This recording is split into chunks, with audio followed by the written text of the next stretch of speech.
Hey guys, just wanted to share with you the strategy.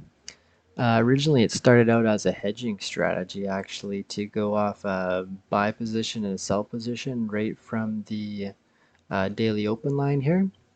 But after I did some testing on it, I found out that a lot of the buys just never worked out. There was way more sells off of the that position there on USDJPY. So here's a short list right here of the sells, and there's the buys, January to December 2023.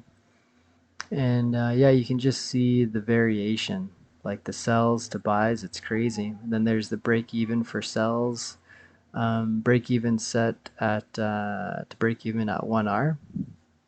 So these can all be ones. And the stop loss is set for 90, which could even be increased to, I think better would have been 95 points. And what else was I going to show? What's that? Um, so this is the RR for each month, just the different RRs that it pulled out. A few runners on each month. This is really interesting too. I listed all the R's here. So how many 1Rs? There's 54. How many 2Rs? 28. 3Rs? 17. So there's that. Here's the runners. Yeah, so after I did more testing and kind of where I'm at right now, what I kind of need help with is I think it's best just to take all the 1Rs. Take all the 1Rs and leave a trailing stop for the 2Rs and 3Rs, or even for the runners. But this is the part that I'm not really sure what to do.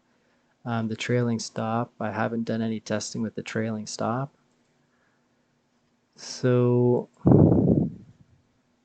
yeah, that's kind of where I'd like to. I like a EA made, and so I can do some proper testing on it, because this manual testing that I done, there's probably some errors in it and stuff. But overall, it seems like it's really profitable. Like here's the RR returns, which is crazy. But even though it has this many RRs, it's like, how can you capture those? Like, what's the setting you have to use to capture those? Because I couldn't figure out what it should be. Because if you set it to break even at 1R, then you miss the runners. And if you target the runners, then where do you put your TP? So,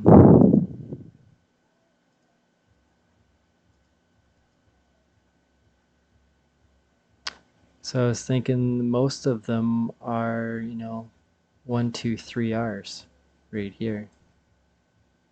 So that's kind of what I was thinking. And then when you're targeting those, then obviously you get these ones here too. If you have your attention here on stop losses hit, so I mean, on average, you take about 20 trades, one trade a day, 20 trading days in a month. So right here, this is telling you that 50%. Well, yeah. So there's 50%. August here, 10 losses, immediate going towards the buy side. But even if it was 50, you'd still basically be in profit. So all you really need to do is catch a 2R, and then you're even more in profit. And it does have lots of opportunity, like even January, which should be the second worst month. So, you know, if you just even had your runner just for 2R, that'd be great. And here too, if you just set your runner for 2R. So yeah, that's where I'm at right now. If you guys could help me out with that. Anyhow, end the video there. I'm going to leave a link in the description for all my this folder here, which has all the monthly breakdowns and results, screenshots. I screenshotted every single trading day, plus overviews. Here's the overviews and the screenshots with the 90-point stop loss going over every single day. So if you guys want a quick look without having to go through the charts, and here's all the totals, monthly results. Yeah, check it out. Love some help, guys. Bless. Peace.